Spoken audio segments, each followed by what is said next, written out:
The flash of cameras once captured her as the very definition of fragile beauty. Winona Ryder, the wide-eyed muse of an entire generation, a face that seemed carved for cinema itself. In the late 1980s and throughout the 90s, she was everywhere. The gothic romance of Edward Scissorhands, the bittersweet intimacy of Reality Bites, the timeless grace of Little Women. She was not just an actress, she was an icon, the embodiment of Hollywood's dream girl, who carried both innocence and melancholy in every glance. But in December of 2001, that dream collapsed in the most public and humiliating way. Winona was arrested for shoplifting in a Beverly Hills department store.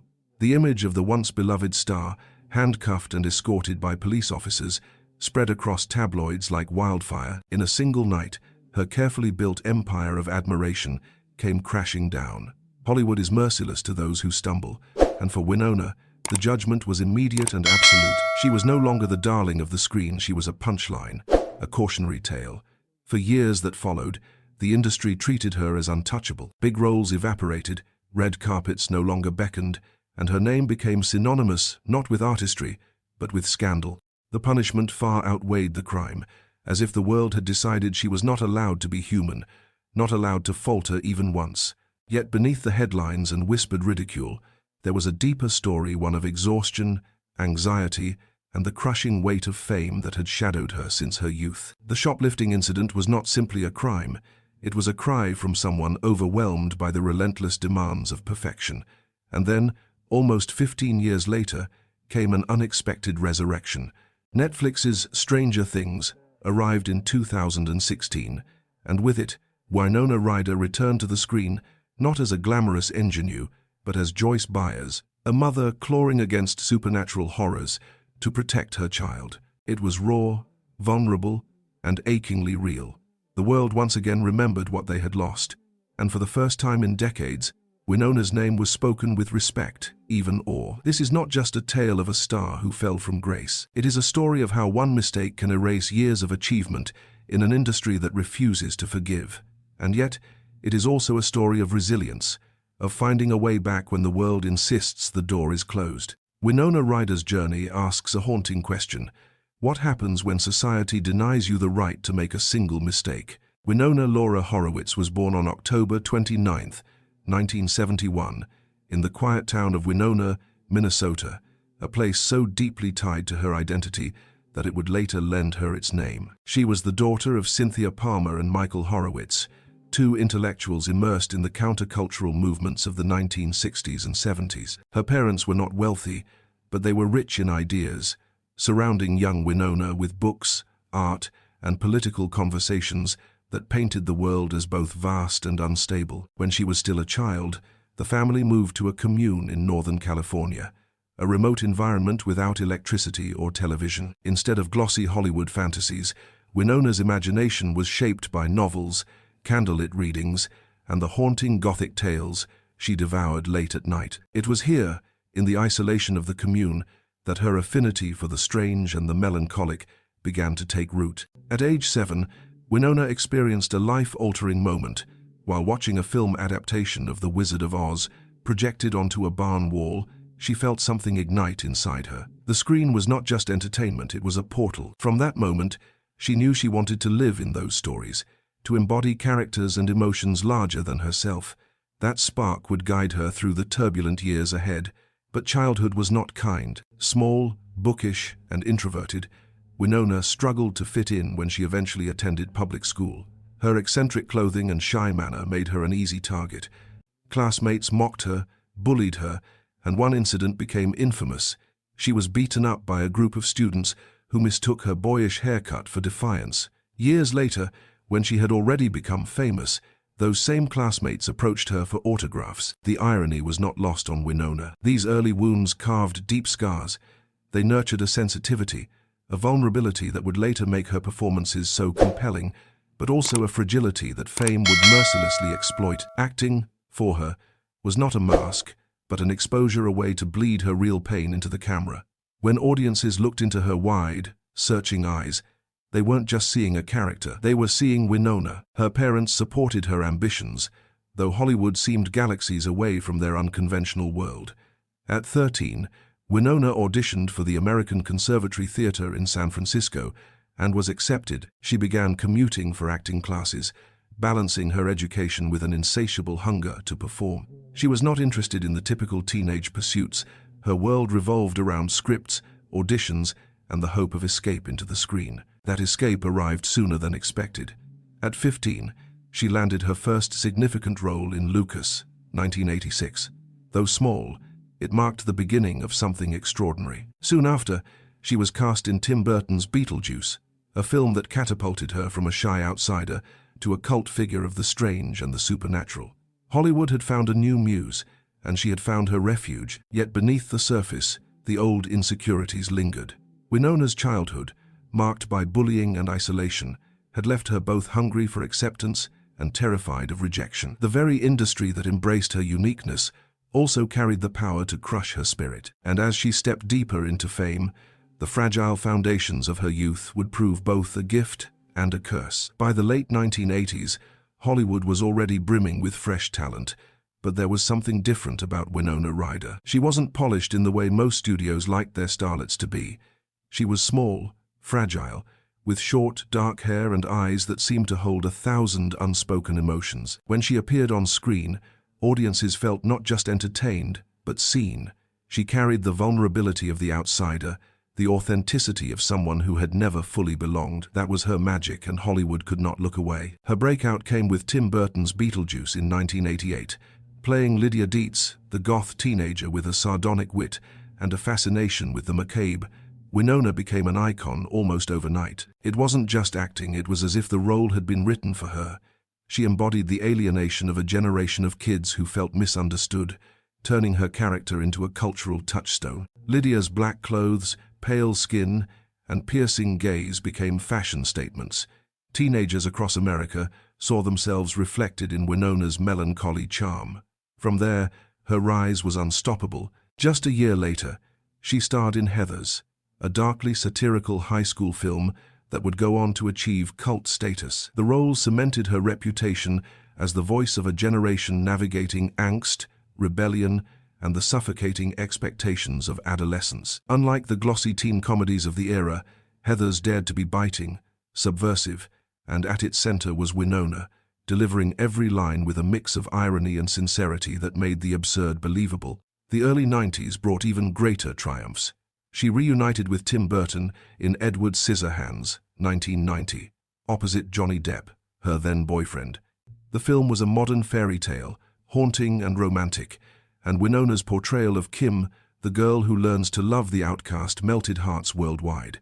The chemistry between Ryder and Depp was electric, both on and off-screen, and the media quickly crowned them Hollywood's new golden couple.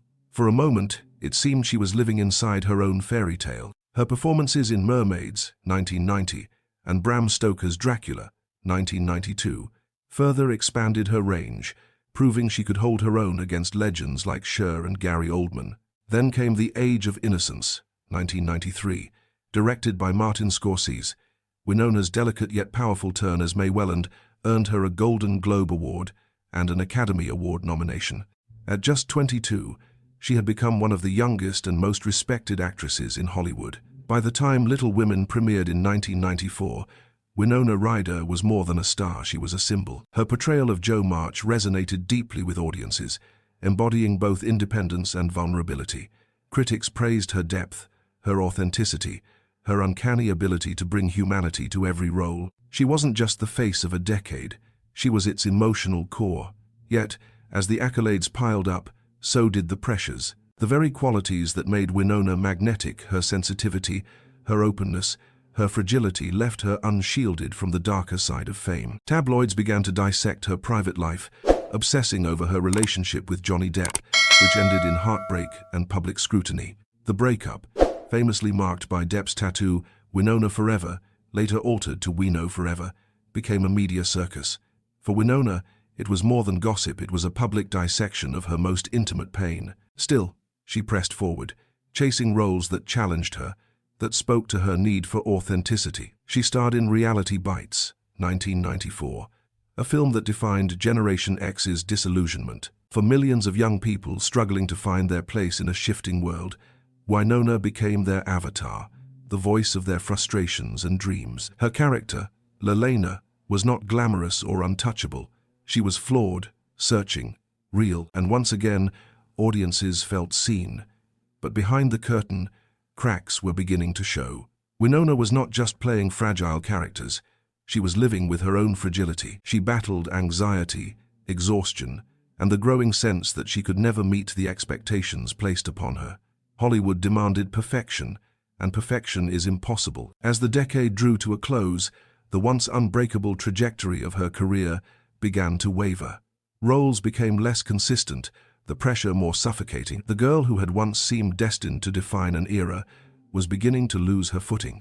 And in the unforgiving landscape of Hollywood, even the smallest stumble can lead to a catastrophic fall. For Winona Ryder, that fall would come not in the form of a bad film or a failed audition, but in the harsh glare of a courtroom. A single mistake, magnified by the cruelty of the spotlight, would transform her from Hollywood's darling into its outcast. In December of 2001, the image of Winona Ryder that the world had come to adore shattered in the harshest light possible. Surveillance cameras in a Saks Fifth Avenue store in Beverly Hills captured her slipping designer clothes and accessories into a bag. Minutes later, she was stopped by security and arrested. The news spread instantly. The queen of the 90s caught shoplifting thousands of dollars worth of merchandise. It was the kind of story the tabloids lived for, and they tore her apart with merciless glee. For Hollywood, it was as if a switch had been flipped. The same industry that had celebrated her fragility and authenticity now branded her as unstable, untrustworthy, even dangerous to her own career. Headlines screamed, "Winona the thief and klepto queen," reducing a complex human being into a caricature of disgrace. The trial became a public spectacle, with reporters crowding outside the courthouse, cameras capturing every flicker of her expression. The details of the case only fueled the frenzy. Prosecutors painted her as a spoiled celebrity who believed she could get away with anything. Her lawyers argued she was struggling with emotional distress and prescription medication. But nuance was lost in the noise. What mattered was the spectacle. A once beloved star now standing before a judge, her reputation bleeding out in front of millions. In November of 2002, the verdict was delivered. Winona was convicted of grand theft, vandalism, and shoplifting. She avoided jail time but was sentenced to probation, community service, fines, and counseling. Legally, it was not the harshest outcome. Professionally, it was a death sentence. Hollywood turned its back. Directors who once praised her stopped calling. Studios removed her from shortlists. She was labeled as box office poison, not because of her talent, which was never in doubt, but because scandal had tainted her name. In an industry obsessed with image, she had become a liability. For nearly 15 years, Winona Ryder vanished from the roles that had once defined her. She took on occasional small projects, indie films, and voice work, but the era of her leading lady status was over. Casting agents whispered about her as if she were a ghost, a reminder of what happens when you step out of line in Hollywood. The punishment felt wildly disproportionate, but no one seemed willing to defend her. The personal toll was devastating. Winona later admitted that during those years, she fell into a deep depression. She struggled with anxiety, with finding purpose, with the suffocating sense that the world had already written her off. "I was just gone," she once confessed in an interview. For someone whose entire identity had been wrapped in performance, in being seen, the sudden invisibility was almost unbearable. Yet, even in exile, she refused to surrender completely. She read scripts quietly, supported younger actors behind the scenes, and kept searching for a way back. But the cruel reality was that Hollywood rarely forgives, especially when the one who stumbles is a woman. Male actors had been caught in worse scandals and returned to applause. For Winona, the door remained shut. The world had taken a single mistake, one moment of poor judgment, rooted in exhaustion and fragility, and turned it into a life sentence. She had been tried not only in a courtroom, but in the court of public opinion, where forgiveness is rare and forgetting is impossible. Still, beneath the silence, something was waiting. The industry might have buried her, but the talent, the sensitivity, the authenticity that made Winona Ryder unforgettable could not be erased. All it needed was the right story, the right role, to remind the world what they had lost. And in 2016, That chance finally came. For nearly 15 years, Winona Ryder existed on the margins of an industry she had once defined.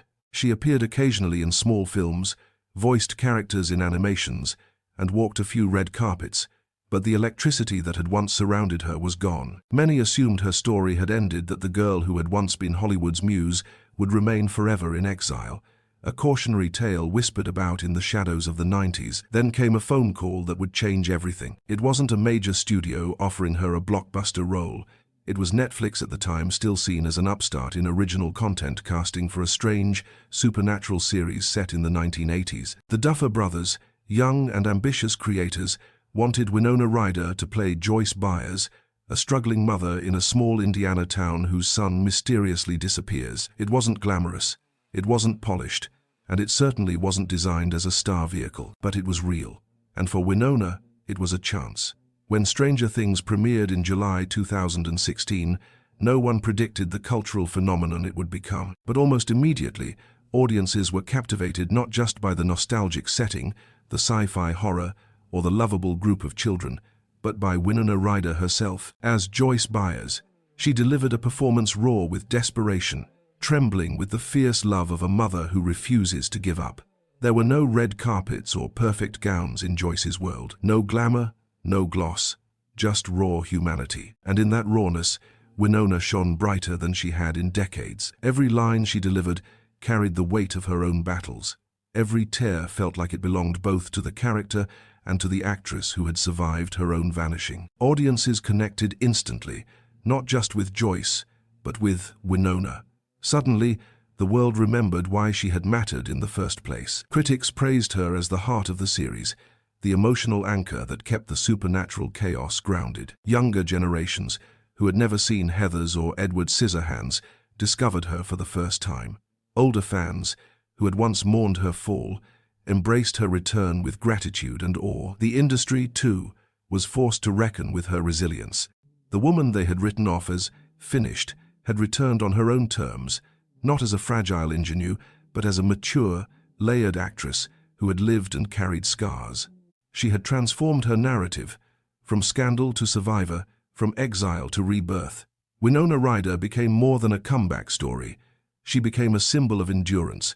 At conventions and press events, fans stood in line for hours to see her. Social media buzzed with renewed admiration. Even fashion magazines once again placed her on their covers, celebrating not just her beauty but her resilience. She was no longer the fragile starlet, trying to meet impossible expectations. She was a woman who had stumbled, fallen, and risen stronger. And in a strange twist of fate, Stranger Things didn't just revive her career, it reintroduced her to Hollywood at exactly the right moment. The industry was beginning to change, slowly learning to embrace imperfection, to recognize the humanity behind the facade. Winona's story, once used as a warning, was now embraced as a lesson in survival. In interviews, she spoke candidly about her past, no longer hiding from it, but reframing it. She admitted her mistakes, acknowledged her struggles with mental health, and emphasized the importance of compassion. "I was just trying to survive," she once said. Those words resonated because they carried a truth Hollywood had long ignored. Behind every celebrity is a human being, fragile and flawed. The girl who had once been denied the right to make a mistake had reclaimed her narrative, and the timing could not have been more poetic. Just as Stranger Things brought back the nostalgia of the 1980s, the very decade Winona herself had risen to fame, it also restored the presence of one of that era's most beloved faces. Her resurrection was not about returning to who she had been, but about embracing who she had become. And in that transformation, Winona Ryder proved something timeless. You can be broken, you can be cast aside, but if you hold on long enough, there will always be a chance to shine again. By the time Stranger Things had cemented itself as one of Netflix's flagship series, Winona Ryder had reclaimed her seat at Hollywood's table. Yet this wasn't a simple return to the glamour and glitz she once knew. The scars of her downfall remained, and she carried them not as a source of shame, but as a quiet reminder of what fame could take away in an instant. Winona was no longer the young ingenue in oversized black jackets, shyly answering reporters with her head bowed. She had lived through the fire, and it had reshaped her into something steadier, more grounded. In interviews, She spoke with a kind of honesty rare in Hollywood, candid about her anxiety, her struggles with depression, and the crushing expectations she had once tried so hard to meet. "I know what it feels like to be broken," she confessed in one profile, "and I don't ever want to go back there." The shoplifting scandal of 2001, once the headline that defined her, now became a story she reframed. She did not deny it, nor did she excuse it. Instead, she contextualized it as a desperate act during a period of burnout and mental collapse. She had been medicated, overwhelmed, and under immense pressure, a fragile woman trapped in the unforgiving machinery of Hollywood. That honesty disarmed critics and drew empathy from fans who had themselves struggled in silence. Her comeback also reshaped the industry's perception of her. No longer was she offered only the it girl roles of her youth. Instead, she became sought after for characters with depth, with complexity, with a lived-in authenticity. Joyce Byers was not glamorous, but she was real and in many ways closer to the woman Winona had become. This new chapter allowed her to work on her own terms, to reject the artificial gloss that had once defined her career. But she remained cautious. Unlike many of her peers, she avoided the relentless cycle of premieres, parties, and publicity stunts. She kept her personal life fiercely private, rarely speaking about her relationships and deliberately stepping away from the constant exposure of social media. Fame, for her, was no longer a playground. It was a battlefield she had learned to navigate carefully. The consequences of her exile lingered in other ways too. She admitted that for years she felt nervous on set, as though she didn't belong, as though the world was waiting for her to fail again. That self-doubt, seeded in childhood bullying and magnified by public humiliation, never fully disappeared. But instead of crippling her, it fueled her performances. The trembling desperation of Joyce Byers, the fierce protective instinct, the eyes that seemed to scream even when her voice faltered, all of it was infused with Winona's own survival. Perhaps most profoundly, her journey became a touchstone for conversations about double standards in Hollywood. Male stars had survived, worse scandals, arrests, addictions, violence, and returned to applause. Winona, by contrast, had been nearly erased for a single act of theft. Her story illuminated the hypocrisy of an industry that punished women far more harshly, that demanded perfection from them while allowing men to stumble and recover. In this way, Winona's fall and rise became larger than her. It became symbolic of a broader cultural reckoning. Off-screen, she devoted more time to quiet pursuits. She nurtured friendships, read voraciously, and found comfort in the privacy she had once been denied. Though she never married, she spoke about valuing intimacy, about finding connection outside the Hollywood spotlight. Fame no longer defined her self-worth. Survival did.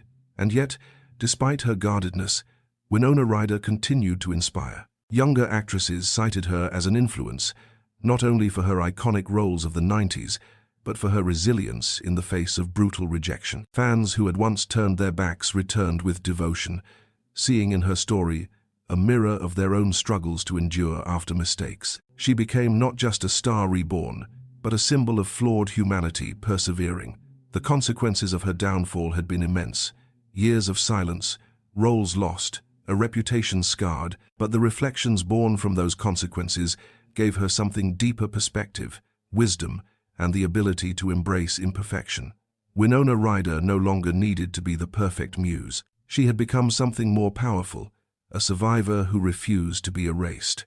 Winona Ryder's story is not a neat Hollywood fairy tale. It is a mosaic of brilliance and fragility, triumph and humiliation, exile and resurrection. She was a starlet crowned too young, a cultural icon of the 90s, then a scapegoat for a single mistake.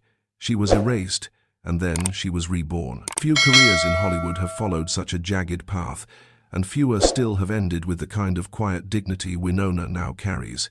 Her legacy lives on in two distinct chapters. The first is her body of work from the late 80s and 90s, a catalogue of films that defined an era. Heathers, Edward Scissorhands, Reality Bites, Little Women.